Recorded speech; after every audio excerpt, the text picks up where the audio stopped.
The more clearly you visualize and commit to the shot, the more likely you are to succeed. Imagination and creativity are a huge part of mastering pocket billiards.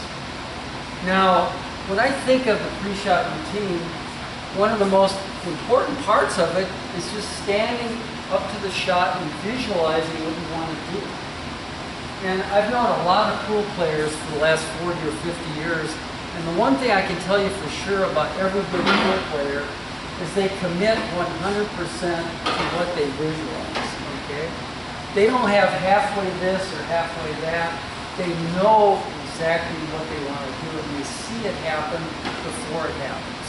You know, it's amazing. Your mind is like a computer, because if you can visualize something, you can actually make it happen. And that's kind of an important psychological aspect of pool. Now, we also covered stroke recently. I wanted to say a couple things about that. Now, remember when I had you shooting those stop shots from different distances? You know, and I kept saying that's the most important shot in pool. But you know, it really is the most important shot in pool. And the reason for that is, not only does it develop a good stroke, because you literally have to accelerate all the way through the shot in order to make those. And when you have long distance stop shots, you have to use a lot of velocity and force. So if you can actually stop it from 5 or 6 feet, you've got a pretty well developed stroke. The other thing about stroke that I want to mention before we get into position play is the importance of what I mentioned last class. Now, I mentioned the light grip on the cue, and I also talked about Mark Wilson's research that he did. The most important part of the stroke is taking it smooth and slow back. And when you get to that transition point between backstroke and forestroke, there needs to be a gentle pause. This will allow you to accelerate all the way through. Okay? When you have that gentle pause in the back like that, not stop, doesn't have to stop, but you watch all good players on YouTube, they have that gentle pause, but then it allows you to accelerate the cue all the way through to where it'll just relax right on the clock. Now, I mentioned that not so good players, their stroke from backstroke to contact with the cue ball is 0.3 to 0.6 seconds. For a professional player, it's 1.6 to 1.8 seconds from backstroke to hitting the cue ball. So a big difference. You know, when I watch league, I watch a lot of players that don't complete their backstroke and then they rush to jab through the shot. And that's a fault, you know, you really need to look at. And again, as we go through this, we're going to talk about position today. Feel free to ask questions throughout. Because what I'm going to do today is, I would say, just a little more advanced, but it's an important part of what we're going to learn when we look at that 8-ball scenario over there. Now, last time we talked about the tangent line. And I want to make sure you have that down. I'm going to set up just a normal shot here, the 4 in the corner pocket. Now let me... Pete, before you go on, yeah. Can I add just a little bit about the swing? Go ahead. Okay, guys, so basically we don't expect you to say 1, 2, you know, count the seconds, because Pete mentioned the seconds. So what I've learned is a saying. It's ladies and gentlemen. Okay. Ladies and gentlemen. So if you know, it's kind of like 1 Mississippi, 2 Mississippi, you know, that counts for a second, you know, because you just, you know, so you don't have to go 1 second, 2 second, 3 second. You just, you know, ladies and gentlemen, and that's how you finish. That's your pendulum, ladies and gentlemen. So that's something I picked up over good. here. Thanks, Carl. And the pendulum is real important. We've all seen pendulums going back and forth. When it reaches its furthest point back, it does slow down, doesn't it? And that way you have a gentle, methodical, rhythmic forestroke through the ball. And I can't tell you how important that is. How many of you know Andy Davis? Some of you do. He has a beautiful stroke. He's got a fairly high Fargo, but he not only brings it back to here, but he actually has a little bit of a toss and goes through it. But anyway, I was really impressed when I played him the other day.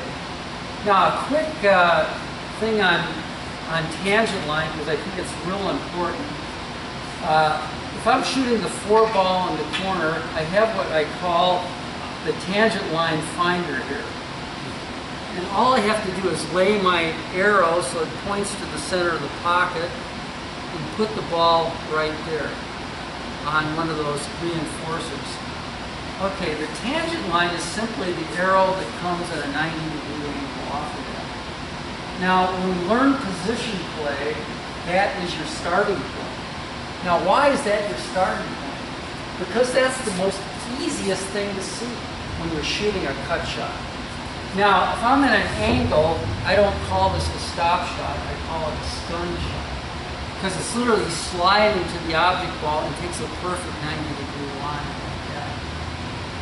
But knowing where the tangent line is, and we'll do a little of that when I get over there, is where you start. And then from there, depending on what position I want, I'll determine whether I want to beat the tangent line this way with follow, or beat the tangent line this way with draw. And again, when I talk about pool, we're going to work on the vertical axis until next week, and we'll address English a little bit. But the vertical axis, you'll be amazed. You can almost put the cue ball anywhere on the table just by using high ball, stun in the center, and draw. You'll be very surprised how much most people overuse English.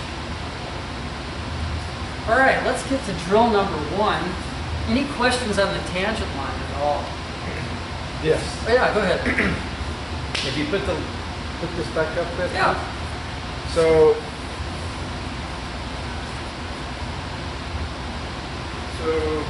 you have this ball sitting here. Right. And no matter where the cue ball is on this angle, it's always going to come this way. Exactly. I'm glad you brought that up. Because this could be a 3/4 ball hit, a half ball hit, or a 1/4 ball hit. It doesn't matter. As long as the cue ball is skidding and sliding when it hits the ball, it'll always take a 90 degree. Oh, as long as it's skidding right, or right. sliding. So there's no roll forward. Right. So now, what confuses me is yeah. that if you put it straight, there is no tangent line. So None. the angle is 0. is 0, yeah. So therefore, if you put it at 1, you would think it wouldn't follow that, but it does, like at 1 degree.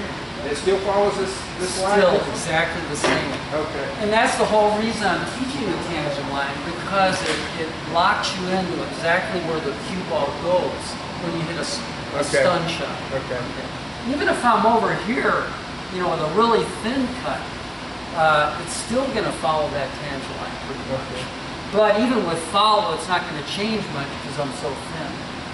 But once you know where the tangent line is, and you have shots like this, you know, you'll be able to determine how to get position almost anywhere on the table.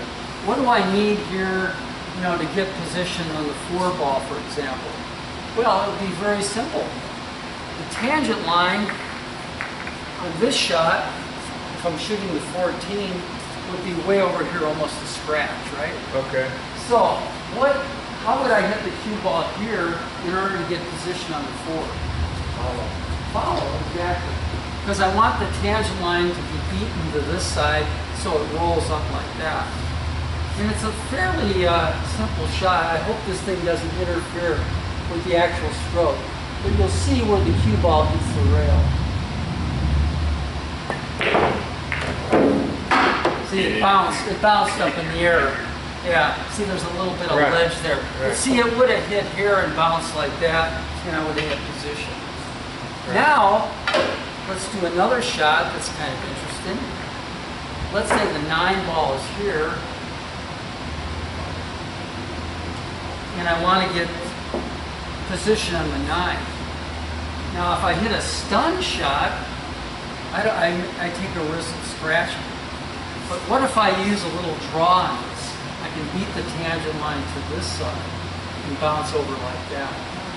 So this would be a good way to change the tangent the other way.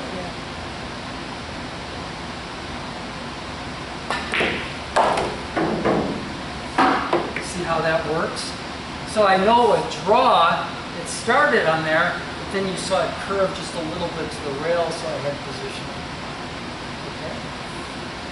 Anyway, knowing the tangent line and being able to hit stone shots is really an important part of playing position. All right, drill number 1, and you'll have all the tables are set up the same way. I just want to give you an idea of how much those 3 shots change the location of the cue ball. Now, if I hit a high rolling ball, can anybody put their finger on the rail where they think the cue ball is going to go? I'm going to hit a rolling ball. Empty 11 in there. Yeah, Bill, show me. No, where's the cue ball going to go after it hits the rail? I'm just looking at this. Yeah. And you're going to do forward? Yeah, I'm going to do a rolling ball forward. All right, let's see where it goes. Let me get some chalk. Also, would you put a piece of chalk on this rail too? Where you think the cue ball's going to go? All right, I'm not trying to, put you on the spot here, but you'll be amazed. Where Bill put the chalk is pretty much the tangent line. Oh, you're going forward, right? Yeah, but I'm hitting a rolling ball. Right. So it's probably going to be where, Bill? Where's the cue ball going to hit the rail, really? Okay, that's a little better. All right, now we're getting closer. But watch, I have about a half ball hit. I'm hitting the cue ball high. See, it hit about right there, but came here. In other words, think about how much just rolling ball changed it. Now, we'll do a stun shot. In other words, the cue ball will be skidding and sliding when it hits there. Let's do it again, Bill. Show me where the cue ball will hit the second rail. Stun shot, yeah. The second rail. That's the first. Oh, the second. Second rail. Over here. Yeah, over this side. Shot.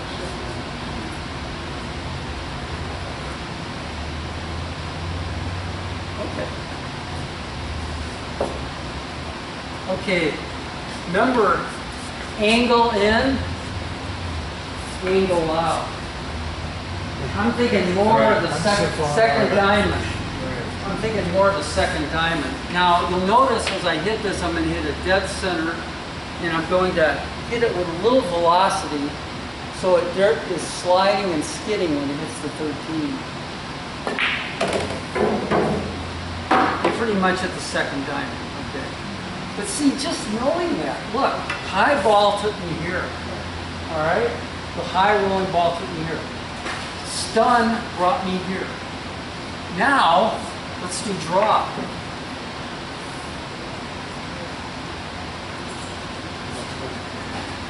Way down there. Now it'll depend. If I hit this hard, I'll probably come up here. But if I hit a softer drop, I might get more in this area. But I just want to give you some reality about how much you can change the course of your cue ball with draw, stun, follow. Let me chalk before I miscue. I just had a voice in my head said, don't miscue any of this. Okay.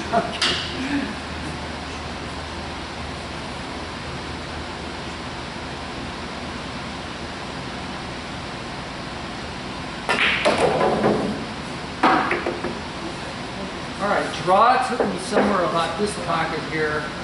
Stun took me here. Follow took me here.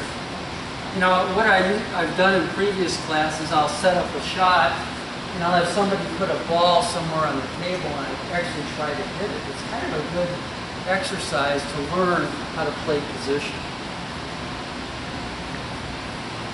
All right, any questions on that? That is really important. It's really important because next time you're playing pool, find your tangent line right off the bat. And remember, the tangent line finder here is a perfect right angle. Then, where do you need to hit the rail to get position? All right, let's do one. Let's put the 8 ball right here. And what I'm going to do here is think about, well, what's the best way to get position on the 8? Should I use follow? Should I use stun? Or should I use drop? Stun. Absolutely. And the reason why you use stun on this is if the ball hits the second diamond, it goes into the line of the 8. In other words, you have more room for error, don't you? In other words, if I stop short, I'm okay, all the way to here. But if I use draw and the cue ball crossed the line, my room for error is only this much. So you always want to maximize your room for error. So a simple stun shot should be pretty much where I need to go. I had a little too much draw on that. Let me do that one more time.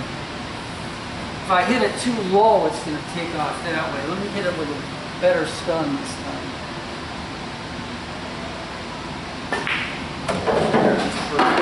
It hits the second diamond and goes into the line of the shot. And that's the kind of thing that you need to learn on that. Any questions on that?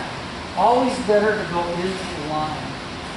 And that's why you hear good players always say it's better to have angles than straight in. Because when you're too straight on shots, it limits your options, okay? All right? Unless you're, okay. Magician. All right. All right, the next drill number 2. Let's work on the side pocket. You notice I have a 3/4 ball and a half ball hit here. All right, real quick, I'm going to just do a stun, follow, and a draw from here. Now, if I make the 9 in the side with stun, where will the cue ball hit on the rail down there? Stun? Yeah, stun. Are you sure? Remember, it's a 90-degree angle. Oh, well, okay. Yeah, it's going to be like... Right, so your stun means you are not pushing it forward, you're not hitting here, you're going to be here. About right there, right? 90 degrees. Well, I thought that was just a regular shot. No stun, nothing. Oh no, stun. This is a stun shot, and it means that if the cue ball is sliding or skidding. Okay, gotcha. Okay. But I want to show you the amazing difference. I'll go ahead and hit a stun shot. And it should go down to that center diamond. That's almost a perfect stun. Yeah, that's good. Now I'm going to hit a rolling ball. Anybody? I know this is where can I hit the rail over there with a rolling ball? All right, let's see. I don't have too much angle here, so that rolling ball is really going to kick in really quick. All the way to the chalk. Wow. But look at the difference. That's a stun. That's a rolling ball way over here. That's huge, yeah. All right.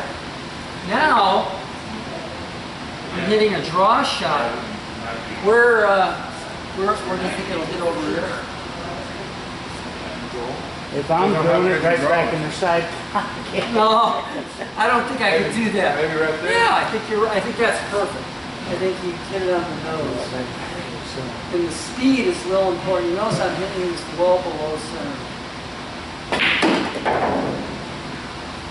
And everybody has a different draw stroke, but that's all right. But now let's look at a little thinner cut. Guess what? The stun goes to the same place, doesn't it? Right here. But how about the follow? From 3/4 I hit here. Where do you think it'll go now? Yeah, almost in the pocket, I think.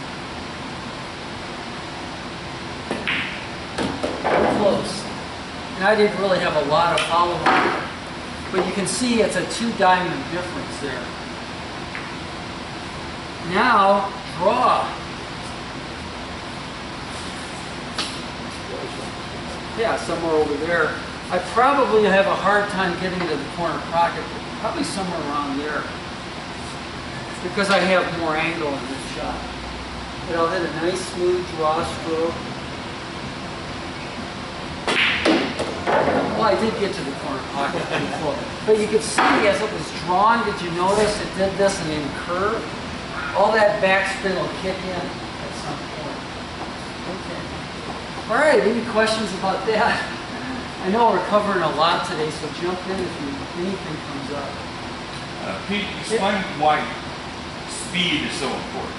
Oh, What if you hit those balls really hard? okay, good point. Or real soft.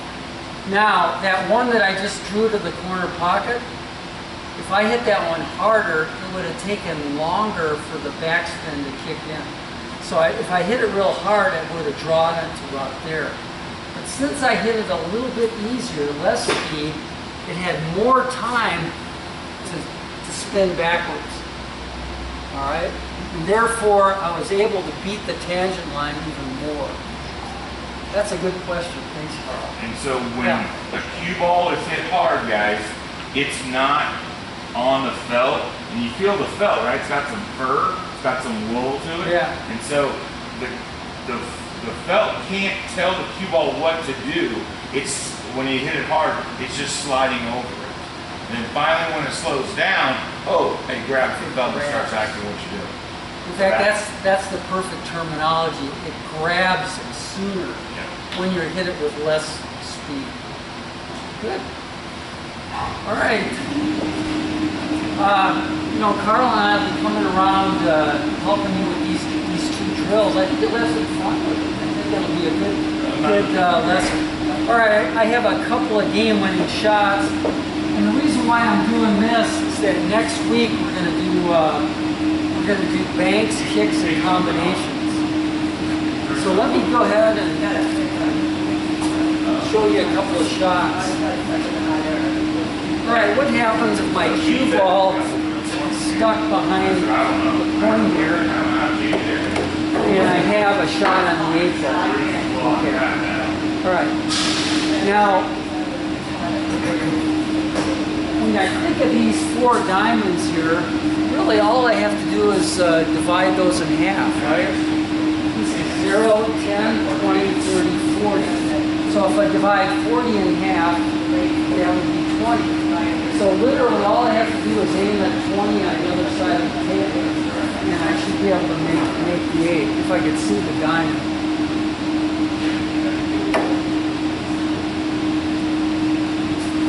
Okay, hit it a little hard. Let's try it one more time. If you hit it too hard, it'll slow down a little bit. There, that should be good. All right, now I'll get it set. Locked up. Now I've got the same shot.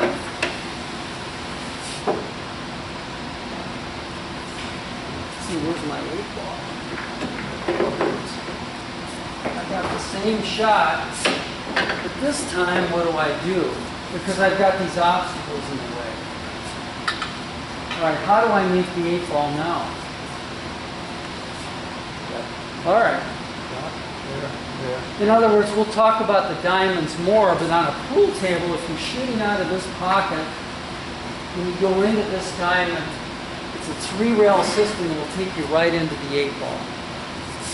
And Chuck and I were kind of working on this earlier.